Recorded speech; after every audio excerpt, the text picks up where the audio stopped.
Hi everyone, welcome to Podcasa Bonita, season 20 episode with our very special guest star, Sarah.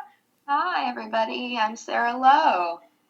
And you should probably know who the hell we are by now. I'm Shirley. I'm Rachel. Sorry, my phone went off. We're going to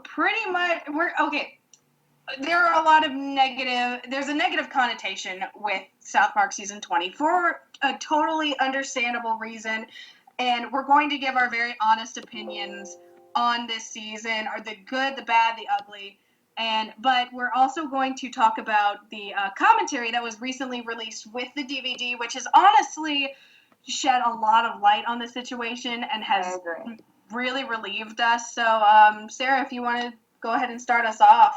Sure. Hey, I'm Sarah Lowe. You guys, I do have a Tumblr. It has a URL. It is Glow Slow. Please don't follow me if you like. I don't know. You can follow me if you want. I don't really follow back because I'm not like a fandom blogger. I'm just sort of like a personal blogger, but also I really like South Park and I work in TV. So it's Shirley and Rachel are two really cool people, and I'm lucky to have met them. So I'm sort of like on the outskirts of the fandom. I'm just like looking in at the disgusting way that you people live. But she honestly has a lot to say. She's Roxy Andrews, and she's here to make it clear, you know. But yeah, the commentary. So I think for this video or this podcast to make any sense, or this episode of the podcast, the first thing you need to be familiar with to our viewing audience, and Shirley and Rachel, I think you'll agree with me, that the first thing you need to be familiar with is that season 19 was the most spectacular season or television event in quite some time in South Park. It was the first actual must-see TV for South Park 4 in like a decade. Yeah, Shirley. When you hear my season 19 podcast, you will hear me disagree with this, but go ahead. No. Okay, I'm not saying I understand. Okay, let me pedal back a little bit. By spectacular, I mean love it or hate it. It was received overwhelmingly positively by. It was new. But more than new, it got amazing reviews, and it was loved by a lot of people, and a lot of people didn't like it, and there were some parts that I didn't like. There were some parts that I loved, but it was good. It was just. When's the last time you saw someone review South Park like in paper? They were the front page of the New York Times art section last year. Like it was like the age of outrage is perfectly captured or something. But what I'm trying to say is that season 19 set the standard for a storytelling style that wasn't something that South Park had done before. It was something that Matt Stone and Trey Parker have done before, like narrative linear storytelling, but it wasn't standalone. So it was this whole new thing, and it worked, but because of a miracle. It didn't work because of anything they did right. They got lucky in a lot of places. It was definitely a perfect storm scenario. Like if you didn't have that brand of comedy and that climate in America at that point in time, you wouldn't have ended up with season 19.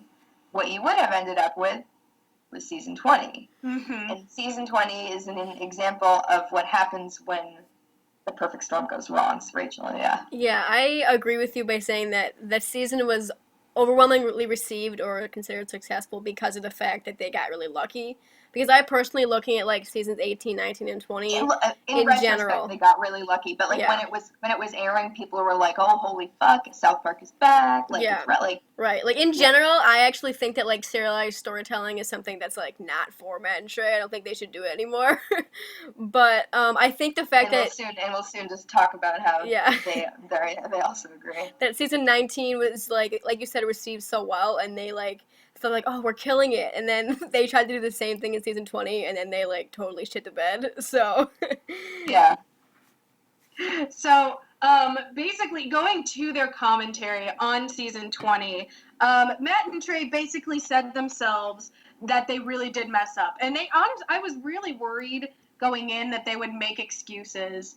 And I think a lot of fans agree. I know Sarah and I were just recently talking about this before we started recording. But after seeing the finale and seeing the last few episodes, a lot of fans, myself included, were just appalled. We were really worried, like, oh crap, this is something that Matt and Trey are proud of, and this is where South Park could go, and it's not where I personally and a lot of people didn't want it to go, because we'll get to it, but the ending is a shit show. It's a total shit show. But hearing the commentary, Matt and Trey actually agreed, and they know that they're that they goofed up. So a piece of information that I found very illuminating in the commentary, and I think this is a good segue into like sort of talking about the season itself, is that so Vernon Chapman and Bill Hader, who are two of the executive producers on South Park, and they've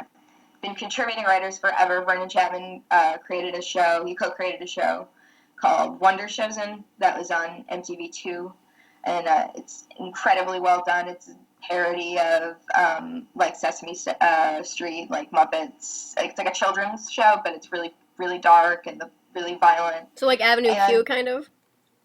Yeah, but even it takes it even further than that. Okay. Like Wonder Chosen, like if you look it up, you're gonna like the puppets would like chase people down on the street and be like, "What are you running from? What are you running from?" And that's a really famous one. And then Bill Hader, of course, is he's a very famous impressionist and comedian.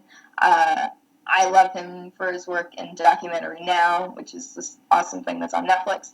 So when Trey, he said it right. Trey was like, apparently it was like Trey, Vernon, and Bill, three of the funniest people working in television right now.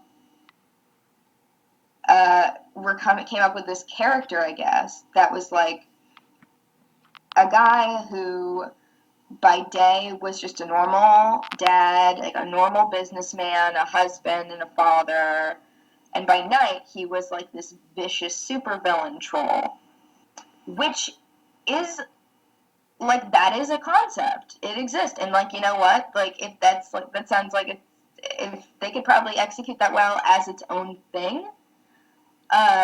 They decided to shove it into South Park, and they made Gerald.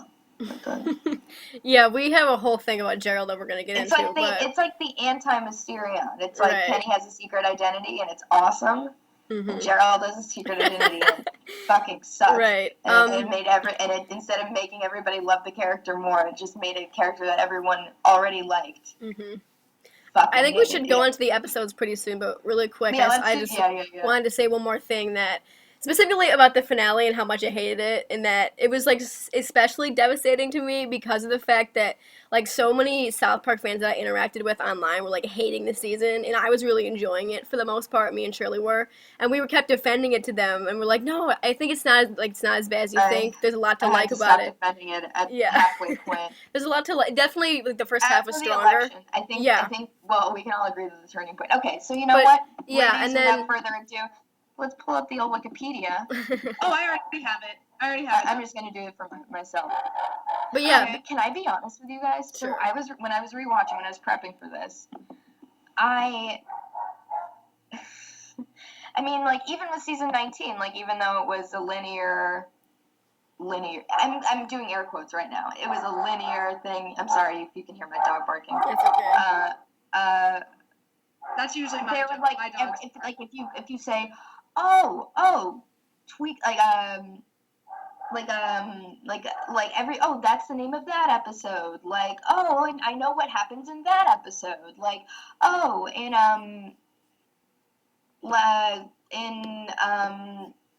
let's think. What's a random episode title off the top of your head from any season? I understand what you're saying. Like, even when you watch something out of context, you know the title. With this season, I have to look at the titles because I don't know what I'm watching. Like, it's all just like a.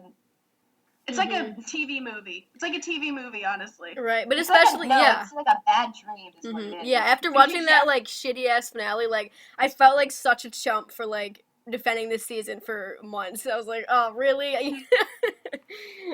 It didn't pay off at all. I will say I'm going to go forth, and even when I rewatched the season, I was worried that the finale would completely taint the episodes that I did enjoy previously. And I'm happy to say, like, I separated myself. I was able to separate myself from them, and the ones that I do enjoy, I very much enjoy. I do enjoy. I think they still hold up, even though if you completely, it takes a while, I think, and some people it might not be able to be redeemed, but there are actually some episodes in this season that I still do enjoy, and I still continue to enjoy watching them. Okay, so without further ado, we are going to go into our episode reviews, and the first one we're going to review is Member Berries. Aired September 14th, 2016.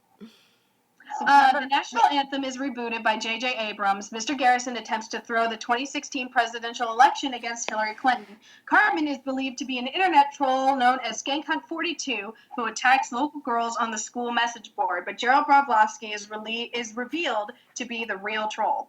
Boo! All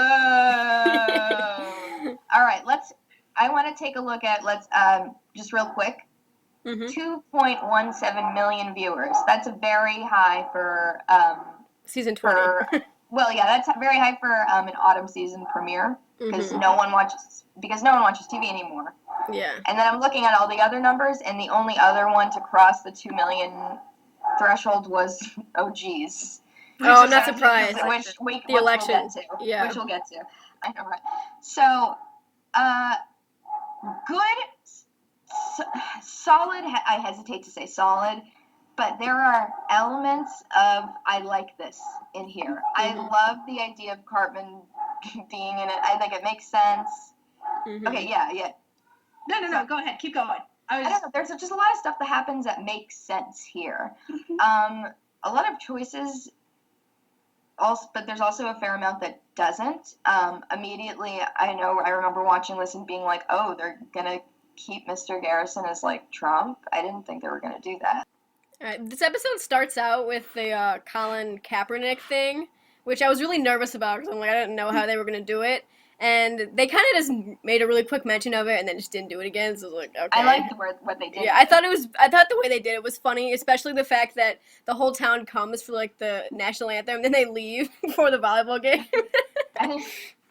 Yeah, I like how the idea that the girls' volleyball team has always been this sort of really, really ignored thing in the town that everyone fucking hates. Especially, it's like the girls in the show, you know. Okay, so here's where I'm gonna go in with my first pro of the episode.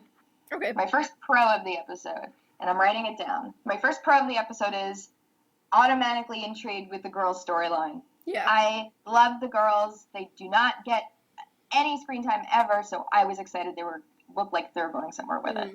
I love that they like acknowledge that too. I don't remember if it's this one, if it's this one or the next one. You can go after me. But they say at one point they're like the girls in South Park have been like ignored for too long, and I was like, that's right, they have. It's in this one.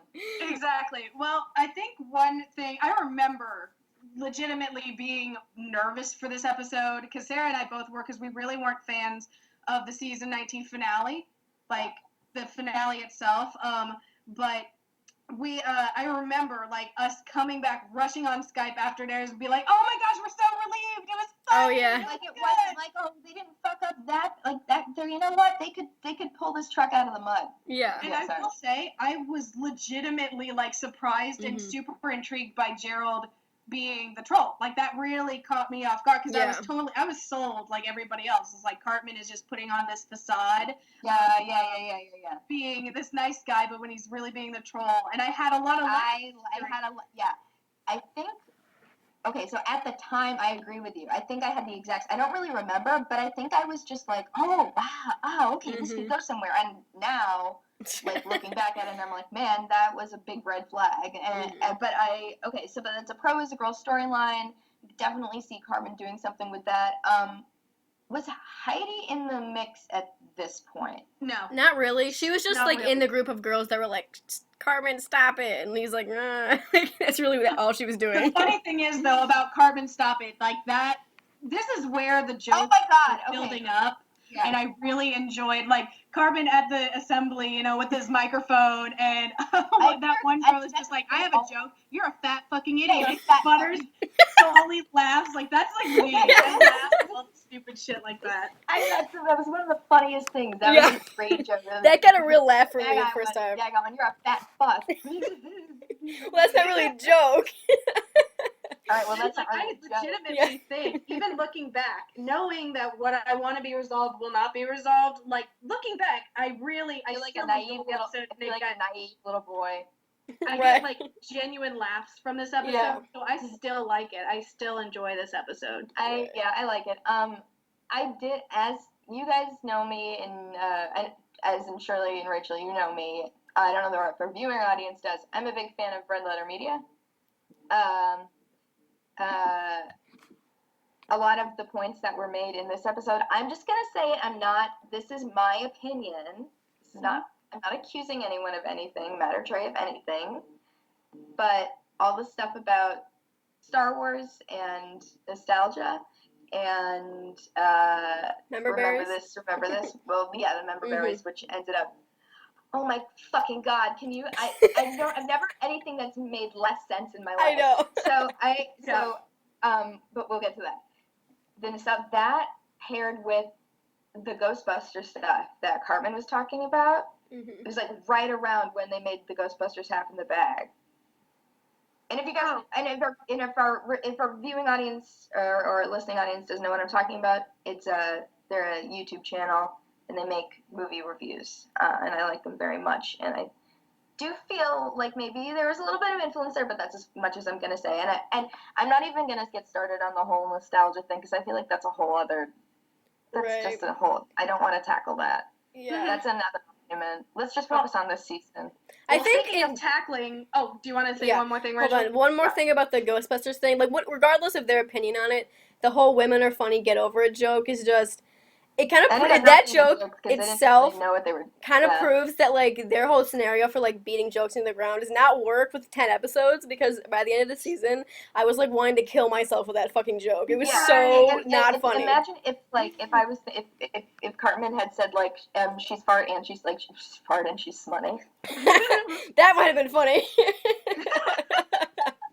She's funny and she's, like, if he did that and it would be, like, and he'd say that in one episode, like 50 times, then it would maybe be... Right, it was kind of funny away, but... That's that episode where he keeps going on about it, but it's this whole season, and it was so annoying. It was so annoying. And I'll get into that. I will we'll get into it. So let's go to episode 2 right now. Let's keep an eye on the time. Okay. Let's move on to Skank Hunt. Aired September 21st, 2016. Yeah. Gerald begins to expand his trolling globally. The boys decide to take down Cartman, who they still believe is the troll. The girls plan to take action against the boys thanks to the damage Gerald has caused. Best scene of the series. Not series, of the season. Mm-hmm. Wait, no, I'm just kidding. No, second best scene. For me, the best scene is when he is, like, sitting in the toilet and he hisses at Sheila. We'll get to that. Okay, so... No. The murder of Cartman's computers. Oh, oh my God. That legitimately had me confused about, I'm like, okay, whose side am I on? Like, not me. I was laughing my ass off through that whole scene. I felt so bad for him. But I'm like, I still feel bad for him because I know he's not the troll, but he's still Cartman. So I'm on a side with him. Greg's the only one with a real weapon for some reason. He has a knife, I totally believe Craig carries a knife around all the time.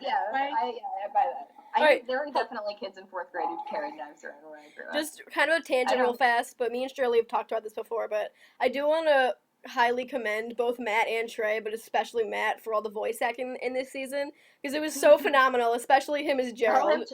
Especially because it was, the voice acting was great, but it was probably a little bit easier because they had to do 2 less characters.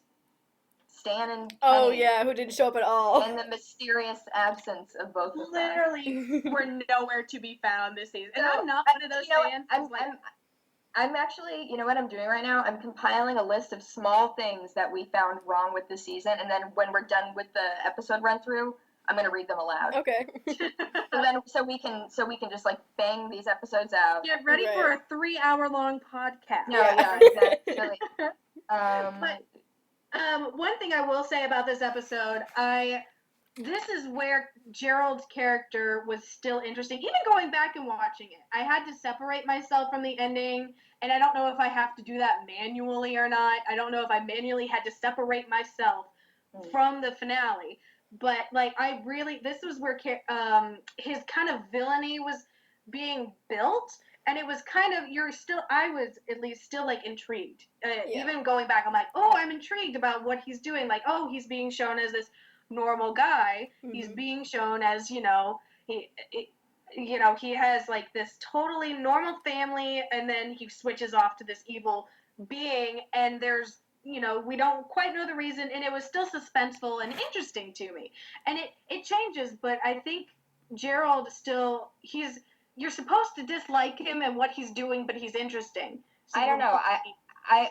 It just didn't even feel like, I think I'm not even going to have a problem watching the next season and looking at Gerald because he was so out of, he doesn't, I'm going to use the phrase out of character for Gerald's actions this season, but what was his character to begin with? This was just so outrageously weird for a parent, for a parental, glorified background character was all of a sudden this just fucking psychopath. And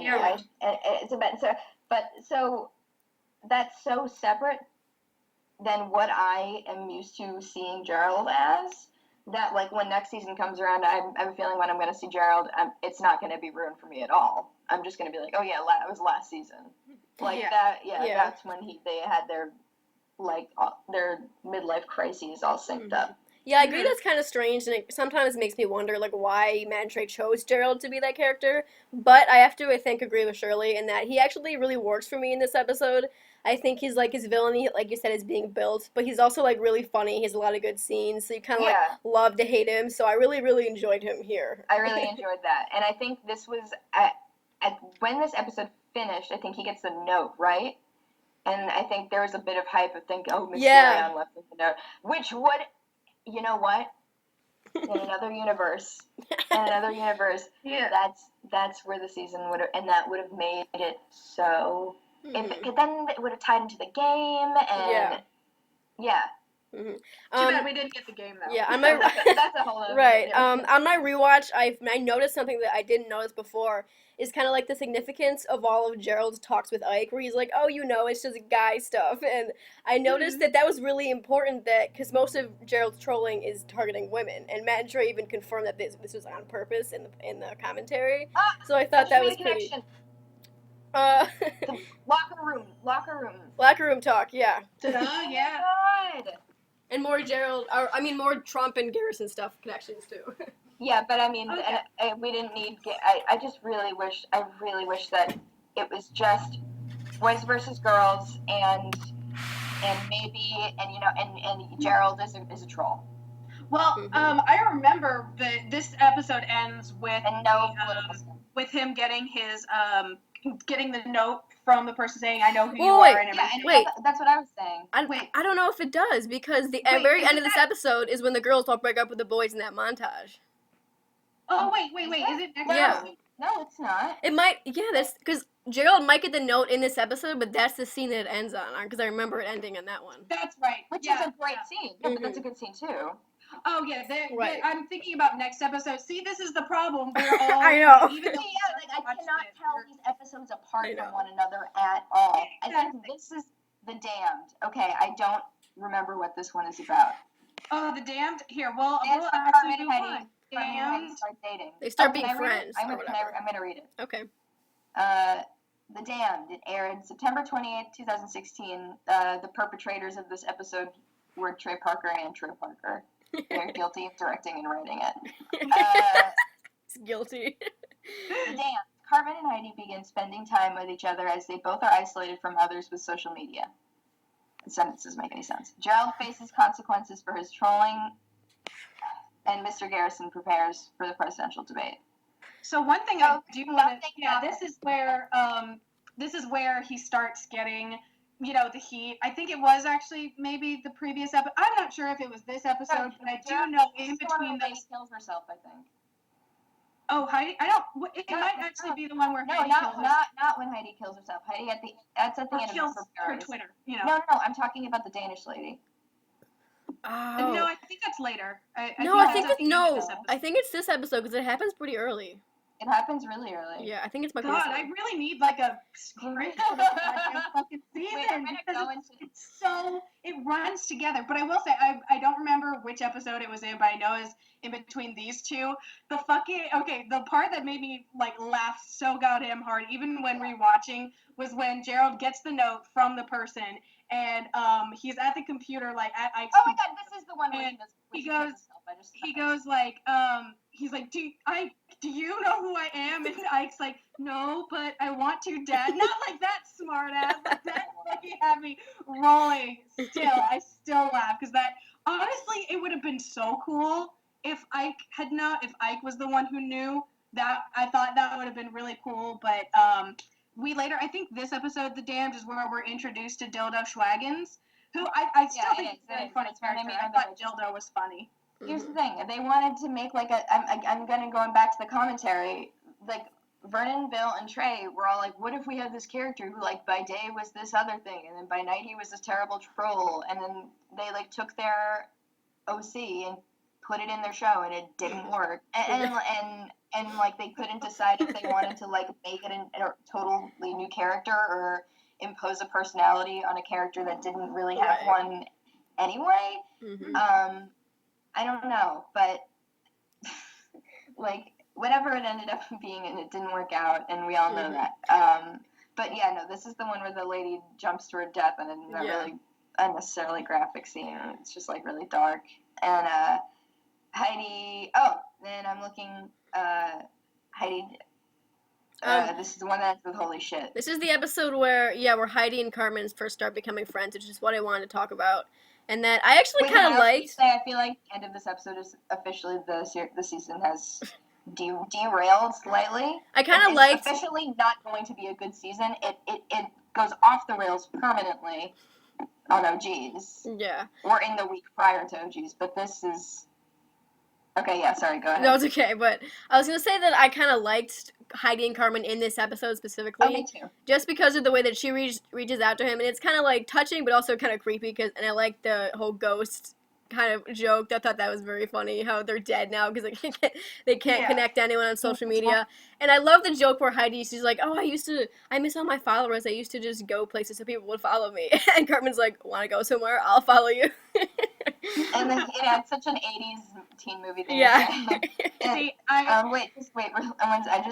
So this is the episode where I'm like, oh, they're all on their smartphones, like, and I'm like, oh, these old fucking men, like, trained men, really showing, these millennials on the phone, like, meanwhile, they're releasing a fucking mobile game this year, so, like. I know. I never really got the impression that, Matt and Trey were, like, sticking their nose up at millennials. No. I didn't get that impression either, but I feel like they were careless and didn't, like, read their script a second time, and we're like, maybe we shouldn't say that, because that could be. I'm like, I really, what I will say, like, this kind of, like, follows through the entire season. I never followed the Cartman and Heidi, like, I still believe this, actually. I don't think Cartman is capable of actually caring for another person other than himself, because I feel like, let me explain, like, Heidi serves the role as, like, just somebody to build Cartman up constantly. He keeps her around because he makes her or she makes him feel good, but he doesn't really want to reciprocate those feelings. And I still stand by that. I really don't think it's No, I understand. I definitely understand that. But I'm looking at it more like as just sort of a shallow attempt at like sort of an eye catch. Just like, oh yeah, they're dating now. That's sort of like something to tune in for. I don't know. I never really took it that. I never really took it that seriously. I definitely think that I thought they were, and you know what? At the end, doesn't it turn out that she's like nuts too, or something? Not really. Like she's kind of like just stuck with her, which I think that's like I know, but it's like, well, yeah, I know, but it's I don't know. It's just I don't know. I think out of all the elements, this one was like definitely in the tag one of the most divisive, but in reality. No one cared about it. No one cared about it. If you take a look outside of like if you peek out from under the Tumblr rock, you'll see that like the truly bad things about this episode or about the season is that it makes no sense. And not that so moving on to episode 4. We'll move on to Wieners Out. This is our favorite episode, actually. Oh, I wanted to kind of gloss over this. Oh, I like this. This is our favorite. We're going to talk about this one. I'll just this one out. I'll watch you guys. All right, aired October 12th, 2016. Kyle attempts to bring the feud between the boys and the girls to an end. Gerald feels the pressure of his trolling after his secret starts to be exposed. So, okay, the reason why this is my favorite episode is not really anything about the plot. It's not really anything about the characters. It's about how fucking funny it is. Because, goddamn, this literally the best scene for me in this entire season, almost in the entirety of South Park, because I laughed so hard, was Sheila peeing on Gerald. Oh my God. The events leading up to it, like, I'm gonna say it again. Props to fucking Matt for his voice acting, because before he served the purpose of doing a voice, but this time I was watching it as it was airing. I'm like, God damn, Matt's given his fucking all, because literally Sheila at one point asked, like, you want me to pee on you? And this line makes me laugh harder than anything. Gerald just kind of goes like, yes. I just want to point something out real quick. Sure, go ahead. And then I'm gonna point something out real quick. So this aired on October 12th. Mm-hmm. This sort of marks the 3 weeks in America where people were sort of like already celebrating because they thought the election was going to go differently. Mm-hmm. Because this is around the time that all the tapes started to leak and all that. Right. So this is right around the time when people are like, oh, Hillary's got this in the bag, but like the. So Mm-hmm. So the moods of Wieners Out, Douche, and Danish, and Fort Collins, when we contrast them with the last 4 episodes, are like so much more happy and So I just wanted to point that out. I feel like that's an interesting. I also think concept. They're far more well put together. I trust me. I like Matt and Trey. Going back to the they're happier. They're definitely obviously they mentioned how they had a plan with everything with Hillary Clinton winning the election. Like they had a plan, but it didn't go, and they didn't excuse themselves because the season finale, there really is no excuse, but we'll get to it. We keep saying we'll get to it as we're currently it. Okay, so some quick points on the episode. I really liked Kyle and Butters' both different reactions to, like, the girls and that whole storyline. I liked how Kyle's response is to, like, try to reach out to them and, like, listen to the girls and help them, and then Butters is immediately to get angry and start showing his wiener. So I thought that was a good job of, like, showing the different ways men can react to, like, feminism, possibly. So, and I like the whole joke where Butters is like, oh, you can listen to Uncle Kyle. Like, the Uncle Kyle thing was funny. That was really fucking funny. He's like a gender traitor. I think Butters becoming an MRA was a really nice touch. Mm-hmm. And like Parman becoming like a Meninist, like becoming like a male feminist, like a Matt McGorry type, like love your body, like I like I don't know. I love that switch. All right, so do it. Another thing, like I will say, like at this point, like we really see. I also like this episode because we see Gerald kind of getting a little bit of punishment, for his shit. He has to cover up these lies. This is where he's still, like, this is, for me, is the height of his character, because one, you're seeing him getting like mildly punished, you're seeing him struggle as the villain, but he's still doing bad stuff, so you're still waiting for that, and he's still building up. I think this is where his character was the most interesting for me. It obviously kind of takes a downward spiral at the last 3 episodes. I really still, even looking back, I really enjoy this episode, if not just for how funny it is. All right. But with that note, we'll move on. We compare that in contrast with the next episode, Douche and a Danish, which might be the least funny thing I've ever seen in my entire life. I don't dislike it as much, but Douche and Danish, when did it air, Rachel? It aired on Trey's birthday, October 19th, 2016. Poor baby. Gerald attempts to stop a troll locating website with the help of some other trolls. Garrison goes too far at one of his presidential rallies. You know what? I immediately take it back. There are 2 funny things in this episode. Yeah. Garrison's like George Carlin stand-up at his rally. He comes out in a cigarette. I really liked that. Mm-hmm. And I really liked the other stuff was too, like, but this puts it over the edge, like, all the stuff that I hate Mexicans, I hate Muslims, but now I'm insulting women, and now it's too much. Yeah, right. I think that was, like, I don't know, that was one of the more apt points made in a season where no points were made. And then the other funny thing was the song. Oh, yeah. I love the Danish troll song. I have one thing. I'm actually building on what you said, Sarah, about the, I really like the point it made, because it I felt it really hard.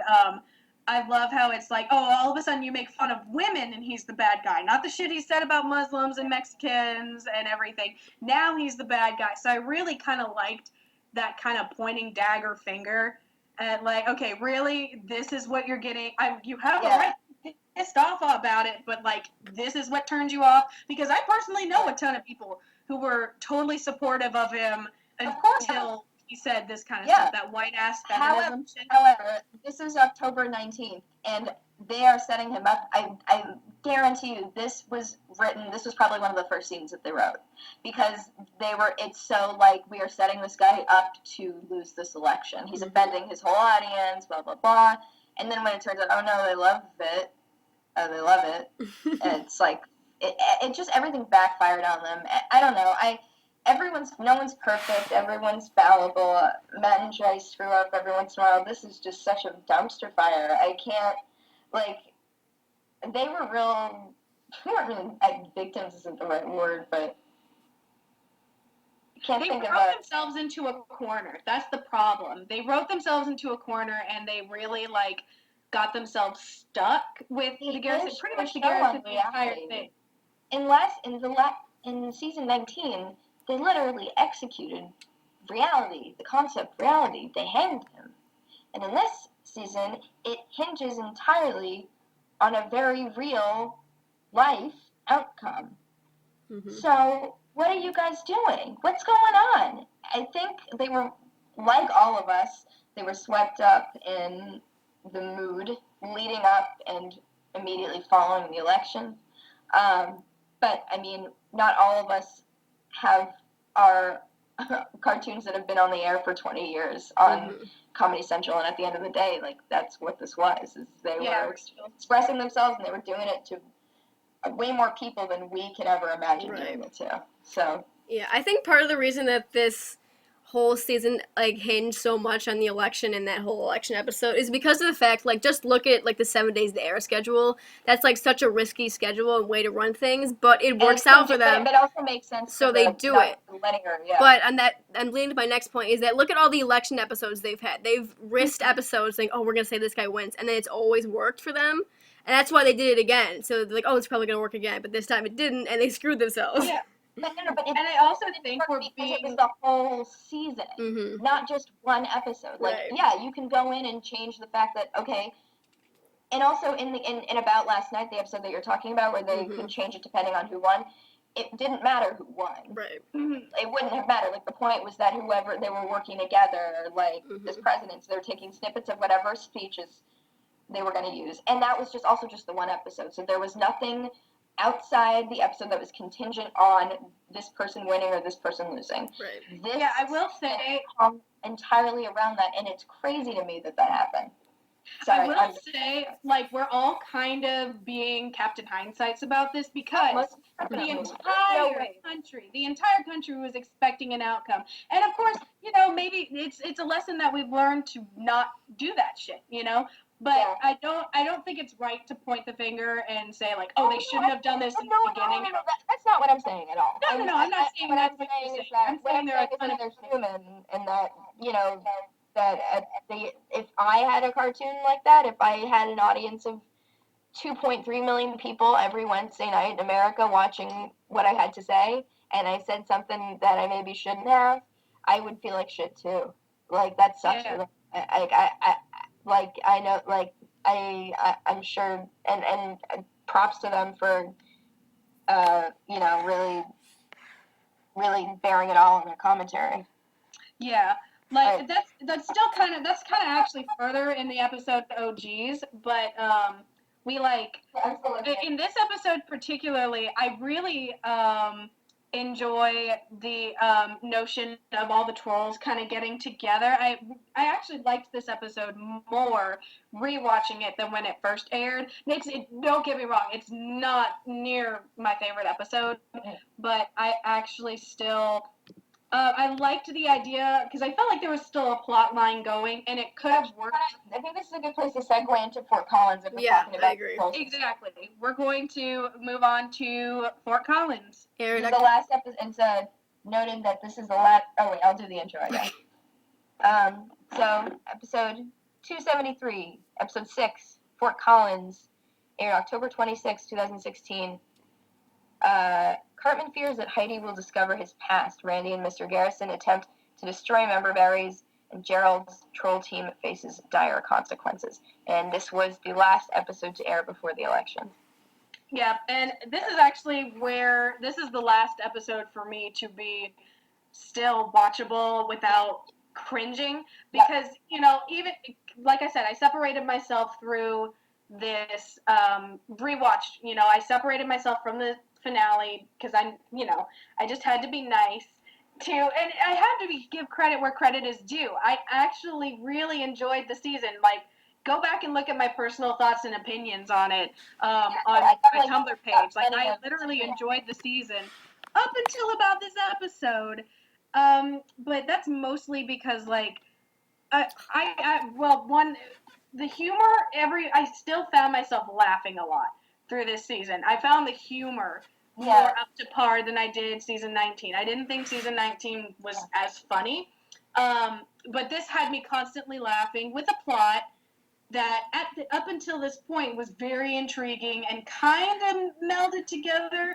I will say, because this is kind of, really, this is like season 20 deconstructed. We're not really going episode by episode because it's hard to do that with such a serialized season. Yeah. But, like, I will say there was this one fan theory, and again, being Captain Hindsight, like, to me, this would have been really, really, really cool if around the time this episode had started airing, people were like, oh my gosh, what if the wine that Gerald's drinking while he's trolling is made of member berries? Like, I like that. Like, that would have been so fucking cool. It would explain everything. That was the last bastion of let's try and make this one thing make sense that makes no sense. Exactly. The member berries didn't mean anything. Mm-hmm. Yeah. They really didn't.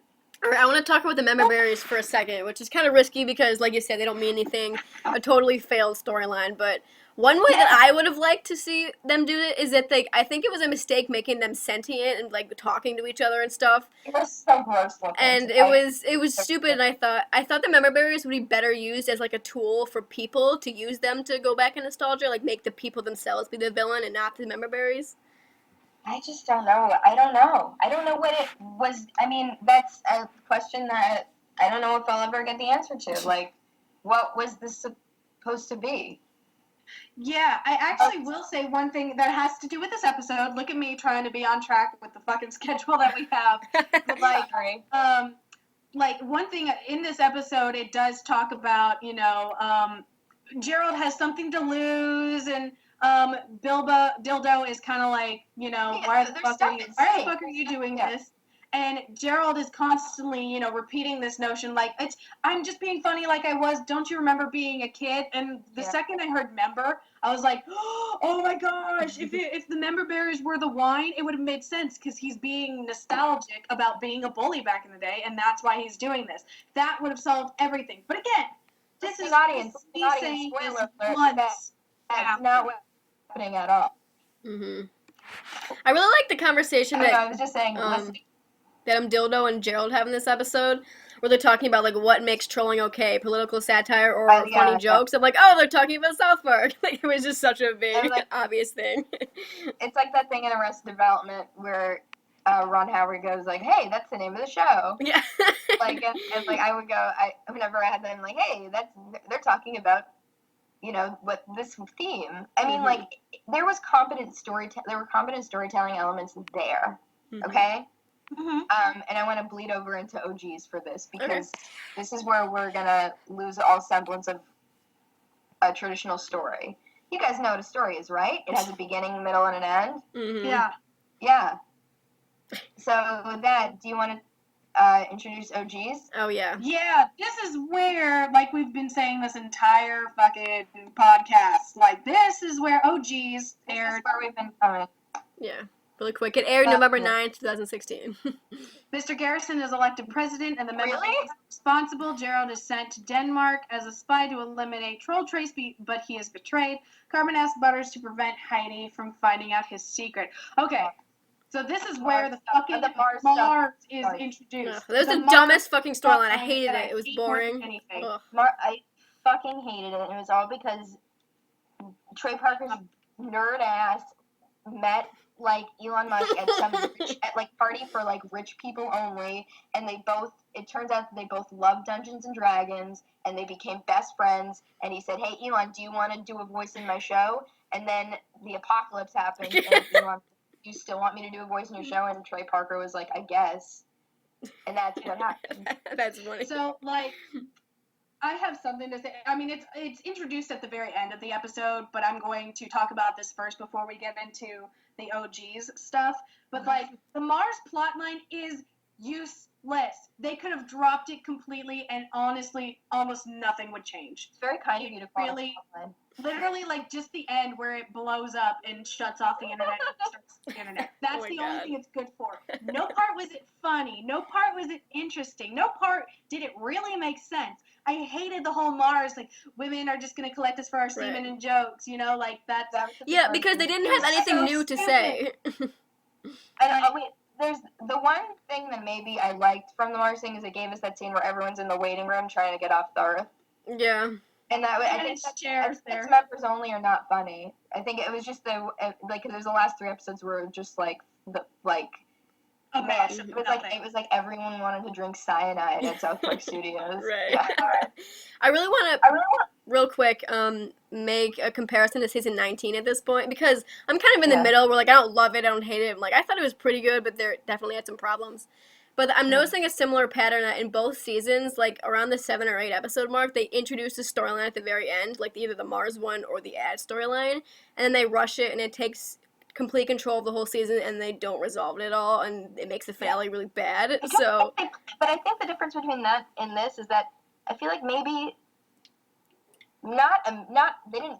they definitely didn't like go into the season being like, we're gonna do a storyline about ads. I feel like it did. Yeah, you're right. It did just turn out that way, but maybe the story was starting to be written maybe week 1, week 2, week 3. With this, it feels like it was like he probably met Elon Musk at a party and like decided to put this shit in a show. Yeah. Going back on like what this episode is, you know, focused on, which is the election, the election episode. I will say, I didn't really enjoy it at all rewatching it, but Rachel can vouch for me. Like, you know, we were all shaken up like after the election. I was literally like just sobbing the entire day. I was so upset, like, and for watching this, I'm not saying it's a good episode. Even back then, I really couldn't even admit that it's a good episode. It's not even, I don't think it's the worst, but it's not good. But honestly, like, it was kind of my Osama bin Laden has farty pants. Not because I've necessarily enjoyed the episode, but because it talked about the election directly and it gave off the feelings that I was feeling, and it kind of distracted me from my own feelings. It wasn't by a projecting their feelings. I will say that. It was sort of like, if I were to compare it to anything, it's like the episode of Sesame Street where they have to explain to Big Bird that Mr. Hooper died. Yeah. Yeah, for real. The one line. I don't think you want to compare your South Park episode to the episode of that children's show where they explain the concept of death. The one line that I really liked is between Carmen and Heidi, which I was surprised because there's not much stuff that I like from them this season. But I liked the line where Heidi goes, "I really thought this was going to be the moment that proved girls could do anything like you always say." And Carmen says, very seriously, "You can't stop believing that." And that was just very nice to hear. I know. I love the jab that was between Randy. You know, she's obviously hypnotized, but Randy goes like, "It's fine. Women can be anything." Except for president. Like, that hit home, like, really fucking hard. Like, I know, like, this episode kind of is a downer, especially when you look back. But for me, right after the election, I was such a fucking mess, and I felt just so depressed. It really did, for, like, just 30 minutes of kind of, like, just a little bit of relief. You know, because I'm like, I'm not the only one who feels this way. I have, like, some sort of connection. I don't really even have to think about it because I can go off in this imaginary world where they're talking about real stuff, but I can just pretend it doesn't even exist right now. So that I will give props to this episode for that. That's yes, a really Rachel. good point. Shirley, that's a really good point. I want to remind all of us real fast. The merits of this season is that even though it didn't serve, I don't know, it didn't make us feel what we wanted to feel, or what we thought we wanted to feel. It exists, and you know, I remember like that night fucking sucked. Like, and it was in the morning after. I remember was just like it was rainy and gray. It was just awful, and the world felt like it had died. The world. No one was outside. It was just, I think this episode served certainly that purpose to relieve Rachel. All right, I hate to change topics, but I'm going to remind you that this is also the episode where Gerald and the other trolls are lured by the Danish with that James Bond mission thing. That shit was fun, okay? And I thought that was a good... the Rickroll episode. I thought that was smart of the Danish because the trolls very obviously have, like, huge egos, and they, like, preyed on that to, like, make them come to their doom, and I thought that was really smart. I guess. But at the same time, I guess I was sort of distracted. Oh, this is also where, at this point, Gerald is just absolutely, like, despicable. Yeah, Gerald is just despicable. You really don't want him redeemed, so you're ready. They're building up this thing. It's like, okay, he's gonna get it. He's gonna get it. Like, he's despicable. There's nothing you can really do. He's no longer funny. He's like, he's serving just this villainous purpose where you're like, okay, get him. You're gonna have to, like, beat him. And the fact that he doesn't, which, you know, I'm not gonna. The breaking point for me was when he really started trying to, like, screw over Ike and being openly mean to Kyle. Like, that was when I cut him off. I was like, nope, fuck this guy. They were trying to do like a Walter White thing with Gerald, and it was just they just did it really badly. Maybe. I don't think it was intentional, honestly. I do think they were trying to build him up to just be this nasty person, but they wrote themselves specifically like a Walter White. Like, he's this, like, as the show. I don't know, like. I think he's supposed to represent those assholes that are like, okay, what I do is funny and, like, this is satire, and I don't think it's directly like Walter White, but that's a good. I was thinking, like, because I'm thinking about Sheila now and how she was acting at this point, and it was very similar to how Skylar was acting towards the end of Breaking Bad. It kind of is, but then again, Skylar and Breaking Bad joined in, and she knew what her husband was doing.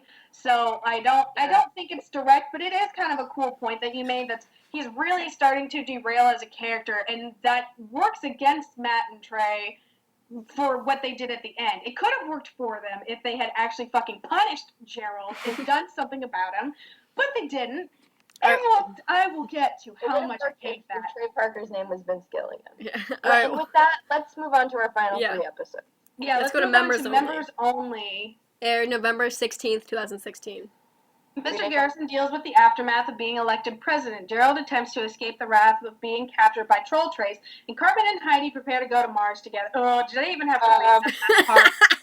No, we don't. Let's skip. Can we skip this one? I really don't have that much stuff to say about it. I think we talked, if I'm not mistaken, I think a lot of what we talked about with OGs happened to members. The only difference is that this is the episode where Kyle finally figures out that his dad is Skank on 42. I did like that, because I would have loved, the thing is, this wouldn't have still been a good episode. The ending could have, the ending really ruined the entire, last 3 episodes. The ending was awful. But, this episode, when Kyle finds out that it's his dad, that's when it gets really interesting. And, again, it picks up again for me a little bit. Just a teeny tiny bit. Nothing else but this storyline. Honestly, the rest of the storylines really just did not work at this point. Gerald's storyline was still, intriguing, and I was ready for it to be resolved. But the rest of them, I did not care about. I didn't care about the Mars. I didn't care about Member Berries. Yeah. I didn't really care about Garrison anymore. It was just... Yeah, we didn't need to care about Garrison anymore because we know what happened to him. He got elected president. Yeah. Just want to step back for a moment. At this point in the series, Stan is gone. Yeah. Stan is nowhere to be seen except for in the Skype call. He's gone. Sometimes he's in his house, and sometimes he's at school. And Kenny is also gone. Kenny was gone after, episode 1. Kenny died. Yeah, he died. And you know me. I love that Kyle. Me loves that Kyle. Too much Kyle. Lot of Kyle. Lot of Kyle. Lot of make it I don't know if it was too much Kyle. Make Cartman, Kyle, and Stan instead of what is the constant need for new characters? You have so many. See, that you're not using.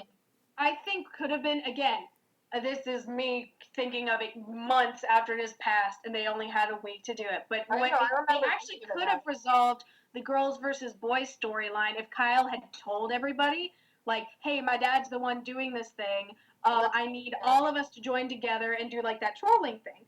That could have made a speech. Yeah, and bring back the speech thing. Right, I don't know if it's necessarily it's too much Kyle, it's just that they don't give him anything interesting. They don't give him anything interesting to do, but they still have him be in the season all the time, even though he's doing nothing. It was Yeah. Yeah, they even sort of, wrote Butters out of the show, because he's, an MRA for 2 episodes, and then he's, just between you and me, I don't hate women. Right. See, and you know what really sucks? I hate saying, kind of going off back, it mentions Garrison's, actions in this episode. But one thing that, really bugs me, especially, I'm God, the material with Garrison should be funny, but it's, honestly, it's not. It's funny in, the literal, writing sense, but it's so unfunny because I'm this is literally just reality. And Matt and Trey, have admitted it themselves, how do you satirize satire? How do you do that? And, you can really see it now because, the stuff that they're making fun of Trump, but you're just oh, man, it's real. It's too real. You can't be if the joke is, here are the nuclear codes, and then Garrison is what do I do with these? Normally that would be a joke, but that's not a joke because it's it's true. I don't want to see it. True. Mm-hmm. Speaking of jokes, episode 9 called Not Funny. Aired November 30th, 2016. That was a nice segue. Butters tries to convince Cartman that Heidi might turn her back on him, while Kyle and Ike deal with their mother's frenzy after Gerald gets Ike framed for being the troll. Gerald discovers the troll traces leader's true intentions. Now, giving it credit where credit is due, the twist with the troll guy being, the Swedish guy being the master troll, I'm okay, that's kind of cool. That's a little clever. They just handled it poorly, just piss poorly. I just remember watching this episode and just it kind of sounded like I was in the Red Room and I was in the Black Lodge, and everyone was talking backwards but also forwards, and I was just I was at the point where I didn't want to understand what was going on, and I didn't care. I was in nightmare mode. Right. I don't know. The problem there is I'm not in a position to fairly criticize the last 2 episodes because even though I have technically seen them, they were just so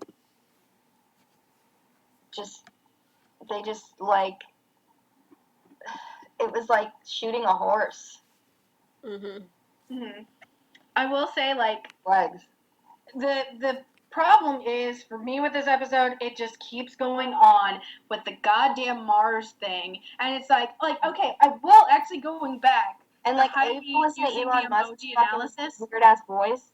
The Heidi using the emoji analysis was actually really clever. I thought that was clever. Yeah. But it just, like, everything about the Mars plot it wasn't funny at all. Like, the episode describes it perfectly. It was not funny.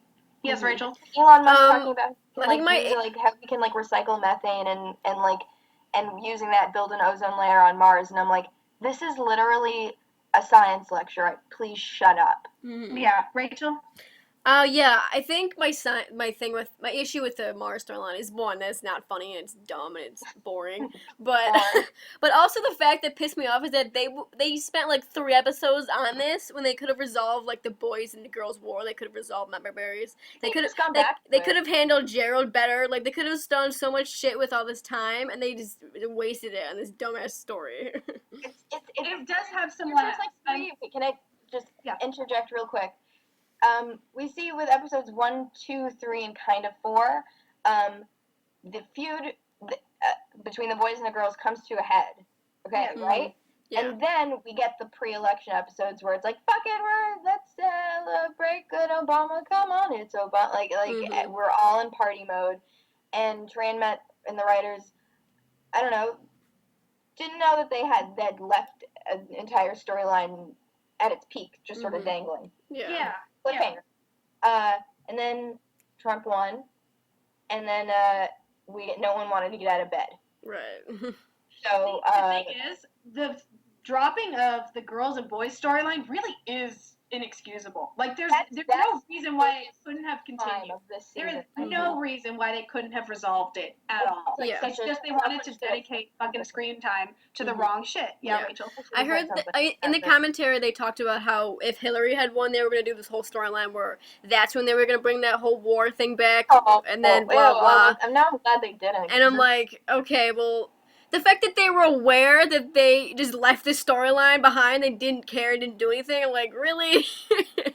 And they chose to do the Mars plot of everything. The fucking Mars plot, which is so, I hate that, like, almost as much as I hate the finale, which I actually think we're kind of ready to just blow our shit off about the finale, Rachel and I especially. Yeah. So, I want to talk, wait, real quick, there's just really, have you guys seen Mr. Show? No. Well, there's the famous sketch in Mr. Show where it's like, America can, must, and will blow up the moon. And it just reminds me of, I'll link it to you in the chat, but it reminds me of this season, and people just start questioning why. Yeah. And it's really funny. One last thing real quick. I do like the line where Kyle and Ike are talking, and he goes, where did you learn to talk like this? And Ike goes, Daddy. I thought that was a really funny joke about how Trey Parker lets his daughter swear because she's like, does the voice of Ike this season. I thought that was kind of funny. But she only swears for the show. Like, made it clear. They have daughters too. I think good that they have daughters. Good. You will learn. You will learn from your sins. Yeah, both Matt and Trey have gentlemen, but you will learn. So, I guess we're going to, before I even get into this episode, the end of Serialization as we know it aired when? December 7th, 2016. Kyle and Ike team up and gather multiple groups to take down the internet and troll. Trace Carbon tries to stop the SpaceX program. I will say, I know it sounds like we're really, really, really shitting on everything about this season, which we kind of are. We really are, but most of my anger...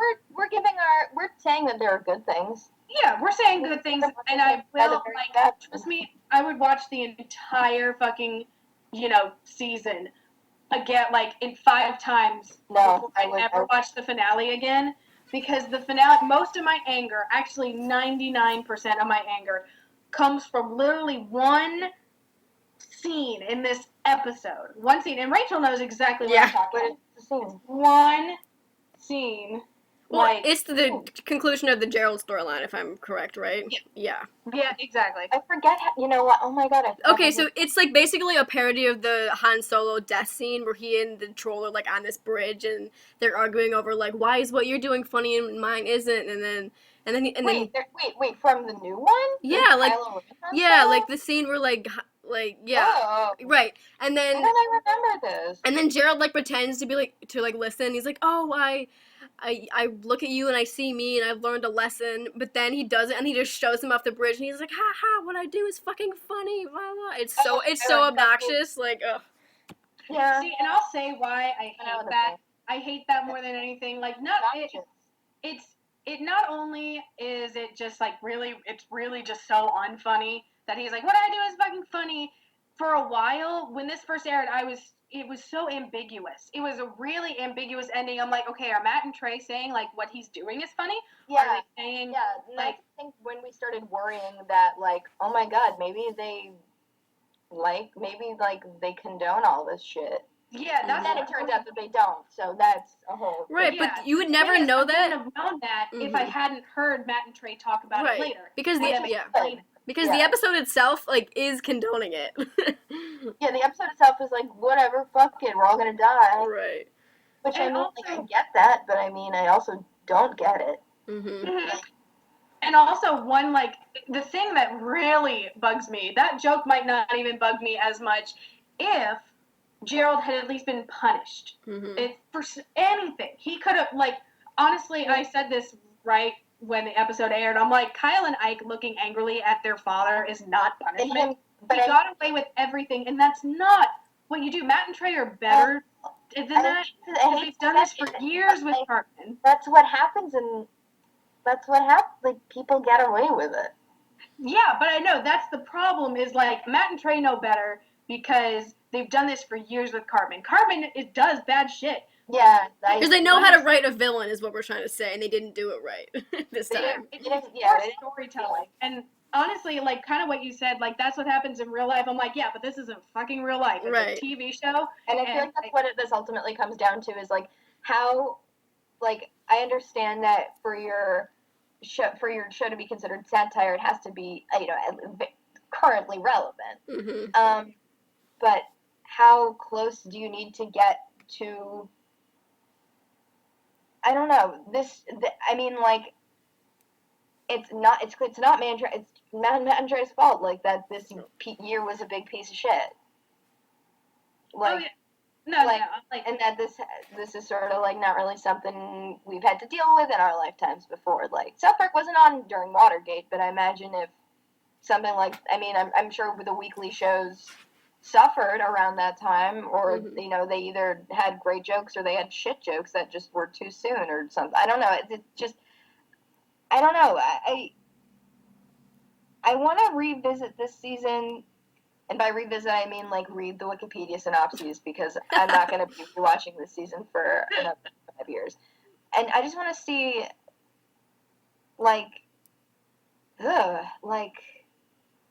I want to watch this season when this presidency is over, I guess. Rachel. My biggest, even bigger than I think the Gerald storyline, my biggest problem with this episode is the fact that Matt and Trey said in the commentary that, like, by the end of the season, they were, like, so ready to quit. They were like, this sucks, blah, blah. But it kind of sucks because if you look at other things, they've said the same thing about, like, oh, well, when we were shooting Team America, we had one episode left and we just wanted to be done. But then they made Woodland Critter Christmas and it was amazing. But in this episode, you can fucking see them give up. You can tell they don't care. They're just like, wow, and it's so lazy, and they just gave up, and you're like, wow, here's this piece of shit episode. The difference between, like, the reason that Critter Christmas was good is because, like, those episodes stand on their own. They weren't part of a larger storyline. Like, they could afford to. Right, I think they had too much pressure, and they just crumbled under it. They were just like, Again, I trust me. The thing about this episode is not like it falls apart. Like, yeah, you kind of expect that. But it didn't have to be infuriating with how they just didn't punish Gerald. They could have just, like, fucking shot Gerald in the head, and I would have been fine with it, because he's that despicable of a character. But they actively chose not to punish him, which is just a writer mistake. Like, that is a damn mistake. Yeah, it was just a dangling thread that was just... Yeah. Shirley brought this up. It could have been resolved. It could have.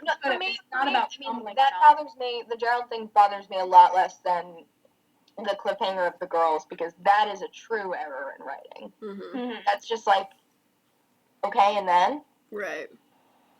Nothing? And just stop? Yeah, Shirley brought up earlier when we were talking at one point about how, like, Matt and Trey probably chose not to punish Gerald because they wanted everything to, like, reset for next season. But that's still such bullshit to me. I'm like, no. No, but, I mean, again, I was saying to you guys earlier that, like, regardless of how this season ended, I know when next season comes around, it's at the end of the day, it's going to be Gerald. It's fine. Right. He hasn't been ruined for me. I don't know if it's possible to ruin Gerald. It was just a shitty choice that they made. I don't think it affects the history, the future of the series. So. Yeah. No, I don't think it affects the future of the series. I don't really want to see him on screen anymore. Like, Rachel and I joked forever ago, like, what if they just, like, the first episode of season 21, Gerald fucking wakes up from a dream and is like, holy shit, what the hell was that? Why was I so mean? Like, I would totally be fine with that, because I'm like, that just means that you didn't, create this evil character and just leave him hanging. But I will say, this is my absolute least favorite episode of the entire season. It's actually my least favorite ever, just for that one part, because it just doesn't feel right. I enjoyed the season up until then. Yeah, we're not very good at ending stories. Mm-mm. I mean, it's hard to end a story, especially a comedic one. They've done it before. That's the problem. Done it before. I just haven't. The number of times that they've stuck the landing compared to the number of times where it's just sort of been like, oh, well, the episode was good anyway, it's a pretty low ratio. Like, I remember I loved last season, and last season's series, season finale, I, didn't really care for. The gun show, and I didn't really care for it. Yeah, Rachel. I just remember that you said you were writing things down that you wanted to mention at the end, and I wanted to know if you wanted to do that, like, right now. I wouldn't do that right now. Okay. Yeah, but I will say, even with how much I really dislike, I will give credit where credit's due. There are some parts where I absolutely loved this season, some parts where I absolutely hate. It's that damn finale. Sorry, Matt and Trey. But it won't stop me from loving the show, okay? It's not at that point if they'd have to do something just absolutely, unforgivable. And I don't think that would happen, because I trust them a lot more than that. I don't trust them, and this is... I think they're extremely volatile people. All right, read the list. All right, here are the 4 things that either on their own or any combination of them made this season icky to look at and to see and to just behold. The first one was its contingency on the Trump's existence. Okay. I had honestly thought it was kind of cute last season. It was funny last season during the primaries, whatever, blah blah blah. This season I was like, oh, they're still going with that? Oh, I thought they were just gonna ignore it like they always do. Okay, well. The second big flaw, this conspicuous absence of Stan and Kenny. Yeah. That's a huge one for me. That's second to my big sin was the girl storyline. I feel like that's its own thing. I already talked about that, but yeah, my second big thing was the conspicuous absence of Stan and Kenny. Yeah. Not like, again, they're creating all these characters and adding all these character traits to characters that aren't very developed. You have so much rich fiction to draw from, and you're not doing that, and that's so frustrating to me. 3, member berries. Fucking thing. They weren't even do you guys know what a MacGuffin is? It sounds familiar. So it's a term, it's a trope, kind of. Like the plans to the Death Star were the MacGuffin. It is the device that needs to go from point A to point B in order for... Oh, yeah. I know what you're talking about. Yeah. Escalator. Yeah. That's what my writing teacher used to call it. Exactly. Member berries were... kind of it, but they didn't do it well. You know what they were? They were a bunch of individual flash files that they made sing that a song that we had already heard earlier that year when we watched Stranger Things. So maybe choose a different song. I don't know. they seem like they're hip to TV trends, so maybe bite the bullet on that one. But yeah, they didn't mean anything. I can't. And the fourth one would be their decision to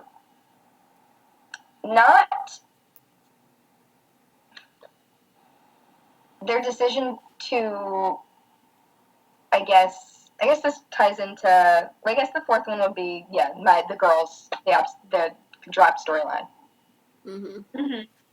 For mine, it would definitely be the absence of punishment towards Gerald. Yeah. That totally ruined it. I mean, it just, I didn't feel that it needed to be Gerald at all, because to me in the commentary it sounded like their original conception when they would just be hanging out, like, spitballing ideas, was that they wanted to create this sort of crappy superhero, like, sort of like super villain, really. Super villain, but like and they decided to put it in their show, and he kind of became, he was like, it wasn't Douche Wagons and it wasn't Gerald, but it was, at some points it was both of them, at some points it was one of them, and like, do that on your own time. Right. Go ahead, Rachel. Yeah, I really think that Gerald, they created Gerald as like a way to like be, like you said, like their OC, like it's, this character is us, and it's us trying to figure out how we fit in this world, but he became so awful that I'm like, wait, are they still trying to say that he's them? Like, it didn't make sense anymore. Yeah.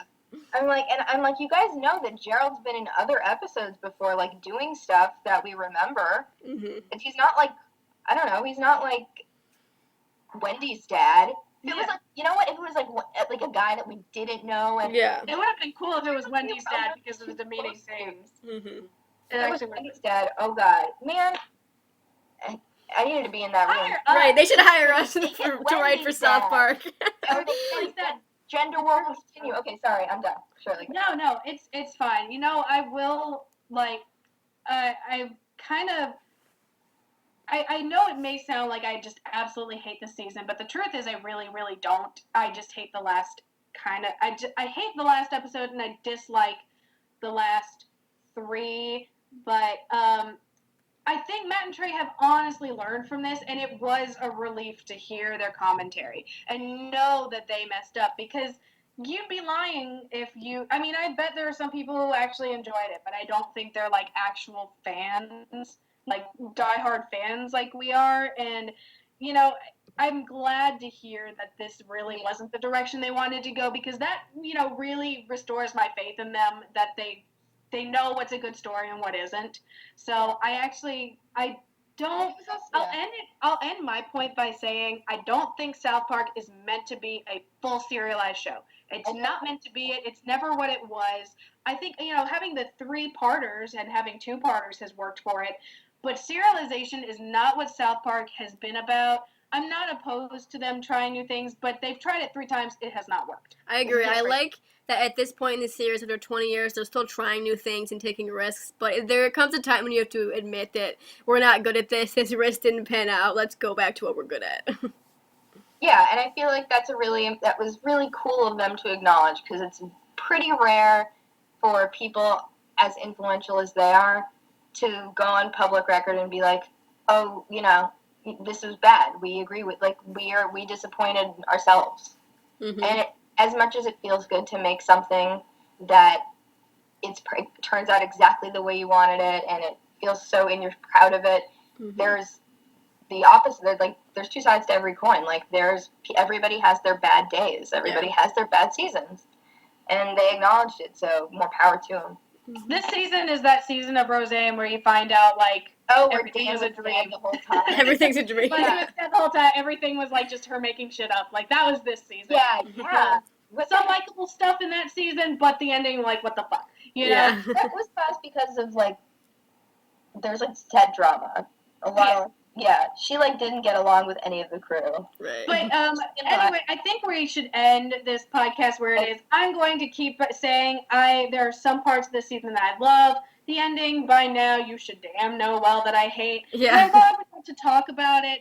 And I'm glad that I still have so much confidence and faith in Matt and Trey, that they know how to write a good story. One critique that I think would have been actually kind of cool, since this was their 20th season, it would have been cool if we got a few more like cameos of, we had the Douche and Turd cameo. It would have been cool if we had more like, if we had like us, very iconic. It would have been cool if we had Tally or something, or just a mention of, past things, because it is like the only one. I've never ever heard someone be like, I want more Tally. But yeah, I do think little fibers I'm good, but I would have liked more like mentions, not to the point.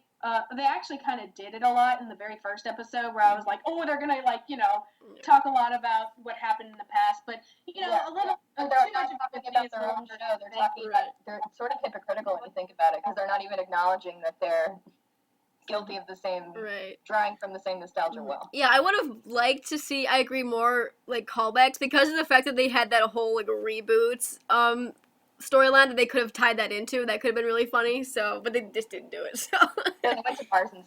That's another plot line we didn't need anyway. So, but I'm gonna thank you, Sarah, for like. Thank you for having me, guys. Yay. This is really fun, and I feel like I have like a weight's been lifted. Yeah, I had such a fun time like making fun of the season with you guys. I'm glad we talked this out. Yeah, I loved having you on, Sarah. I think we're gonna sign out of the podcast for now. Goodbye, fans. I'll talk to you guys later. I look forward to hearing it. Bye-bye. Okay, bye. Bye, guys.